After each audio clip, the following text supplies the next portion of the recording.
এই জন্য দুইটার প্রতিবাদেই আমরা এই সংসদ থেকে আপাতত মূল নোটিশকে চাপা দেওয়ার জন্য ওই নোটিশটা সামনে আনা হয়েছে। এই জন্য দুইটার প্রতিবাদেই আমরা এই সংসদ থেকে আপাতত মাননীয় বিরোধী দলের নেতা, ধন্যবাদ মাননীয়। নোটিশই তো উত্থাপন হয়নি, আপনি কি করে বুঝলেন কোনটা চাপা দেওয়ার জন্য এটা করা হচ্ছে? গৃহীত হয়েছিল বাংলাদেশের 53 বছরের সংসদীয় ইতিহাসে মাত্র 3টি মুলতবি প্রস্তাব গৃহীত হয়েছে। একটি জনাব আনোয়ার হোসেন মঞ্জুর, অপরটি ছিল গ্রেনেড হামলা সম্পর্কিত, আর একটি ছিল নূর ইসলাম মনির কোস্টগার্ড সম্পর্কিত।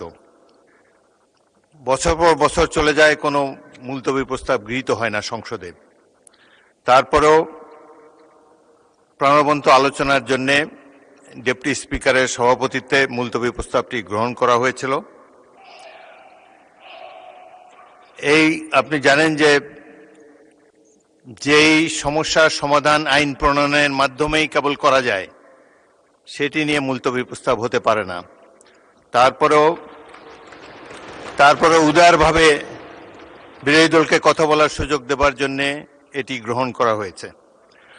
আরও একটি আমি বলতে চাই, এই সম্পর্কিত আরও একটি মুলতবি প্রস্তাবের নোটিশ আজকে আমরা বিবেচনা করব। আপনাদের মধ্যে যদি কোনো কথা বলার বাকি থাকে, আমি বলেছিলাম যে বাকি কথা হলে আগামীকাল হবে, আজকেও আপনারা যদি প্রয়োজন হয় সেই নোটিশটি সম্পর্কে যখন আলাপ আলোচনা করব, আপনাদের আরও যদি বক্তব্য থাকে কথা বলার অবারিত সুযোগ আপনারা পাবেন। এটি একটি জাতীয় সমস্যা, যত গুরুত্বপূর্ণ বিষয় আছে আমরা আশা করি ট্রেজারি বেঞ্চ এবং বিরোধী দল মিলে খোলাখুলিভাবে কথাবার্তা বলে সংসদে প্রাণবন্ত আলোচনার মাধ্যমে আপনারা সিদ্ধান্ত নেবেন, সেই সুযোগ আপনাদের রয়েছে। এটি মহান হাউস অব দি পিপল, আপনারাই ডিসাইড করবেন রুলস অফ প্রসিডিওর অনুসারে আমরা যাতে পরিচালিত হতে পারি। তো আমি বলেন। প্রতিকার চেয়েছিলাম। এই বিষয়টা কোনো দলের সাথে সম্পর্কিত না। যে বিষয়টা নির্বাচনের আগে সরকারি দল বিরোধী দল সবাই একমত হয়েছিলাম, এর সপক্ষে কথাও বলেছি, ক্যাম্পেইন করেছি। আমরা প্রতিকার যে পেলাম না, এতে আমরা না, এতে দেশবাসীর তাদের রায়ের প্রতিফলন হলো না, মূল্যায়ন হলো না। আমরা বিরোধী দলে বসে এই অবমূল্যায়ন আমরা মেনে নিতে পারি না। এই জন্য তার প্রতিবাদে আমরা ওয়াক আউট করছি। মাননীয় বিরোধী দল নেতা, আপনি আমার বক্তব্য তো সম্পূর্ণ করতে দিলেন না। আমি আপনার পুরো বক্তব্য শুনেছি। আপনার ওয়াক আউট করা আপনাদের অধিকার, কিন্তু আমি বলতে চাই যে আজকে একটু পরে আরেকটি মুলতবি প্রস্তাব বিবেচিত হবে। সেখানে আমার মনে হয় যে আপনি আপনাদের প্রশ্নের উত্তর পেয়ে যাবেন এবং সেখানে মন খুলে আপনারা আরও কথা বলতে পারবেন।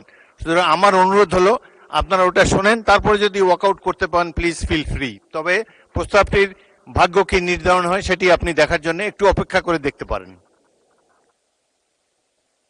বিরোধী দল নেতাকে মাইক দেন। হ্যাঁ, ওই নোটিশটাও আমাদের নজরে আগে কিছুটা এসেছে এবং আমরা মনে করি যে মূল নোটিশকে চাপা দেওয়ার জন্য ওই নোটিশটা সামনে আনা হয়েছে। এই জন্য দুইটার প্রতিবাদেই আমরা এই সংসদ থেকে আপাতত মাননীয় বিরোধী দলের নেতা, ধন্যবাদ মাননীয়। নোটিশই তো উত্থাপন হয়নি, আপনি কি করে বুঝলেন কোনটা চাপা দেওয়ার জন্য এটা করা হচ্ছে?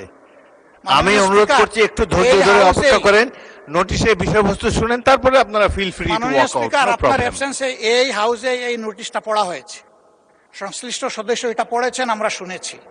এই জন্য আমরা বুঝে শুনেই বলছি যে এই দুই কারণেই আমরা এখন ওয়াক আউট করছি। আপনাকে ধন্যবাদ। নিশ্চয়ই সংসদীয় রীতি অনুযায়ী আপনারা ওয়াক আউট করতে পারেন, ফিল ফ্রি। ধন্যবাদ।